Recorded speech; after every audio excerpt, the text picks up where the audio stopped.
mixture between a wolf and a dog, which is pretty much self-explanatory. Hence the title. One of the main issues that many researchers and wolf dog communities are faced with is identifying wolf dogs from pure dogs and any of the wolf species mixed into the hybrid. The most common method used by various wolf dog communities is phenotyping, a method that involves observing the animal's physical features. This method is often favored for many in determining the degree of wolf and northern Spitz type dog it is in a hybrid. Evidence for prehistoric domesticated wolf dogs in the Americas dates back to at least 10,000 years, while fossil evidence in Europe points to their use in hunting mammoths. It is a beautiful animal, just to say the least. Number 19, the liger. I told you he was gonna be here, but you didn't expect him to be here so early, however. A crossbreed of the tiger and a lion, self-explanatory, the liger is distinct from the similar hybrid tigon, and is the largest of all known extant felines. They typically like to swim, which is a characteristic of tigers, and they are also very sociable, much like lions. Notably, ligers typically grow larger and are stronger than either parent species, unlike tigons. The history of the lion-tiger hybrid dates to at least the early 19th century in India. In 1798, Etienne Geoffroy Saint-Hilaire, I hope I said that right, made a color plate of the offspring of a lion and a tiger. The portmanteau liger was coined by the 1930s. Number 18. The zebroid. The zebroid. A combination of a donkey and a zebra. Zebroids have been bred since the 19th century. Charles Darwin noted several zebra hybrids in his works. Zebroid is a term generally used for all zebra hybrids, and the different hybrids are generally named using a portmanteau of the sire's name and the dam's name. There is generally no distinction made as to when zebras are crossbred. They develop some form of dwarfism, breeding of different branches of the equine family, which does not occur in the wild and generally results in infertile offspring. Zebroids physically resemble their non-zebra parent, but are striped like a zebra. The stripes generally do not cover the whole body and might be confined to the legs or spread onto parts of the body or neck. Number 17. The zorse. Okay, I know I said that it's pretty indistinguishable, but, well, here's a good example of another one. A zebra and a horse hybrid.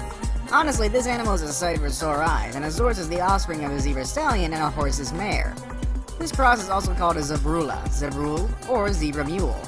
The rare reverse pairing is sometimes called a horbra, hebra, zebrini, or zebrat. Like most other hybrids, the zorse is sterile.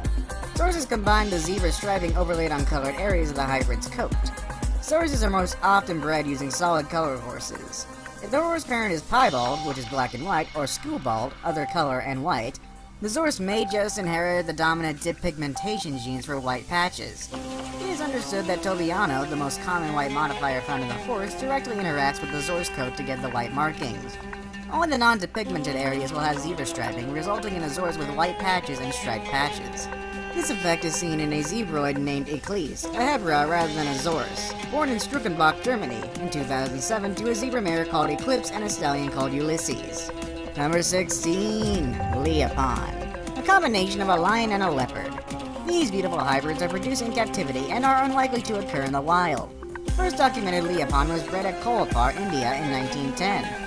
Its skin was sent to Reginald Innes Peacock by Walter Samuel Miller, the secretary of the Bombay Natural History Society. It was a cross between a large leopard and a lioness. Two cows were born, one of which died aged at 2.5 months and the other was still living when Peacock was described in 1912. Peacock wrote that it was spotted like a leopard, but that the spots on its sides were smaller and closer set than those of an Indian leopard and were brown and indistinct like the fading spots of a juvenile lion. Really all you can say at this point? That's a really beautiful little creature. Number 15. The Zoe. A yak and a domestic cow combination. Kinda weird, right? Yeah, I thought so too. The word Dazo technically refers to a male hybrid, while as a female it is known as a Dazomo or Zome.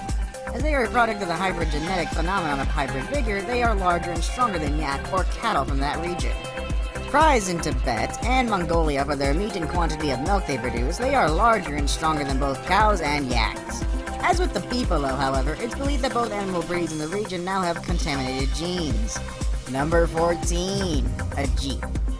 6.3-liter V12 situated just after the front wheels. No, not the car, you sillies. Another rare animal, as the offspring of goat and sheep pairings are usually stillborn, meaning they don't live to see the light of day. Honestly, I want one. Like, they're cute, and honestly, Jeeps look better than dogs. Just an opinion, I guess. Don't hate, I mean, I own 2 dogs. I love them. Number 13. A growler bear. Also called grizzly bears, most polar bears live in zoos, although there have been a few confirmed sightings in the wild. The polar bear is a rare Ursid hybrid that has occurred both in captivity and in the wild. In 2006, the occurrence of this hybrid in nature was confirmed by testing the DNA of a unique-looking bear that had been shot under Sachs Harbor, Northwest Territories on Banks Island in the Canadian Arctic.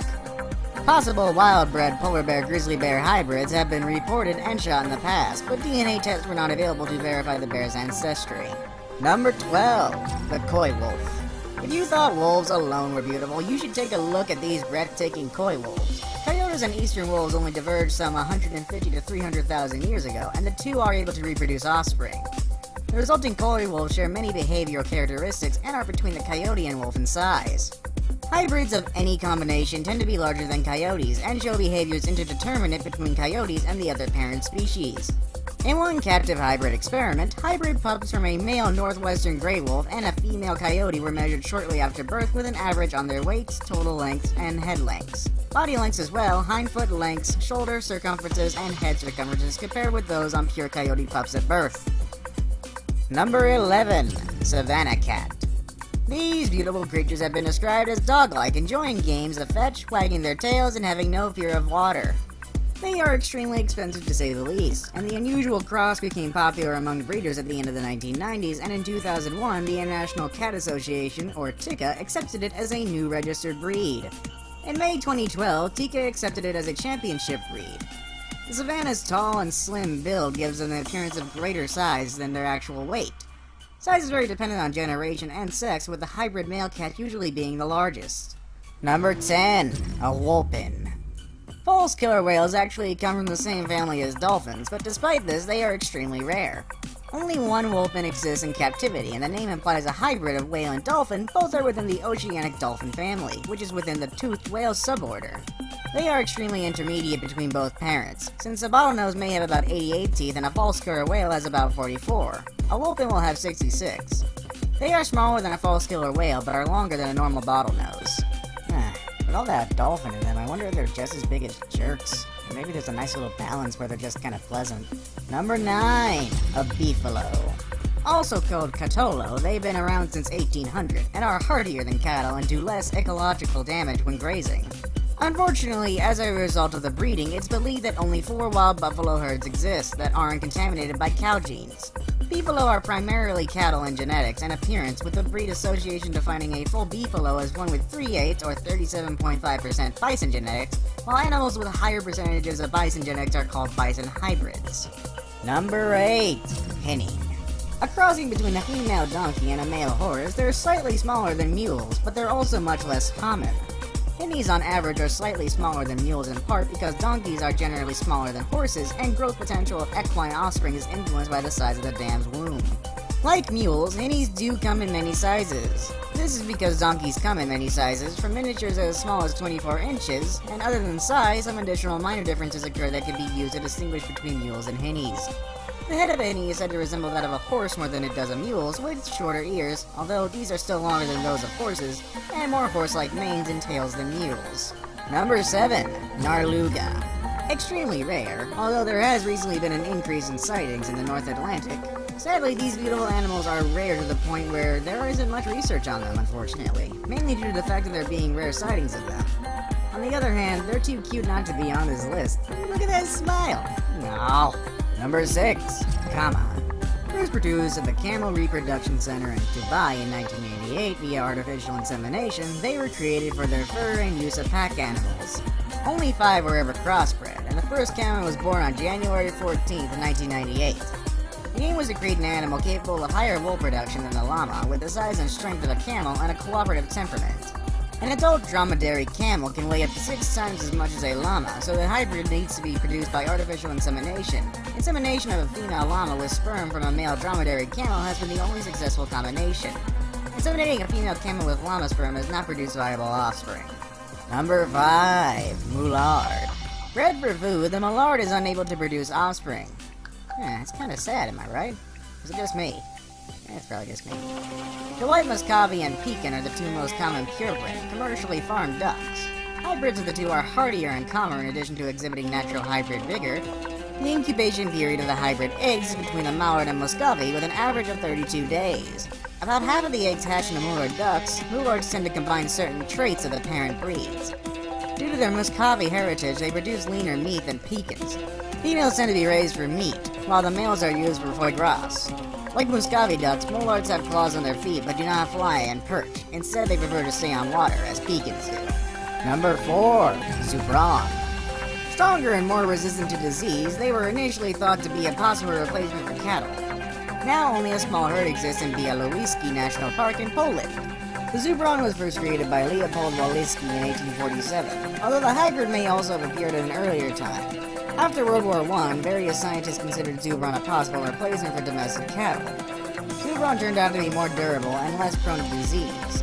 In addition, the animal could be bred on marginal grazing land with no farm infrastructure and with minimal husbandry in huge state agricultural farms. Number 3. Jack Lion.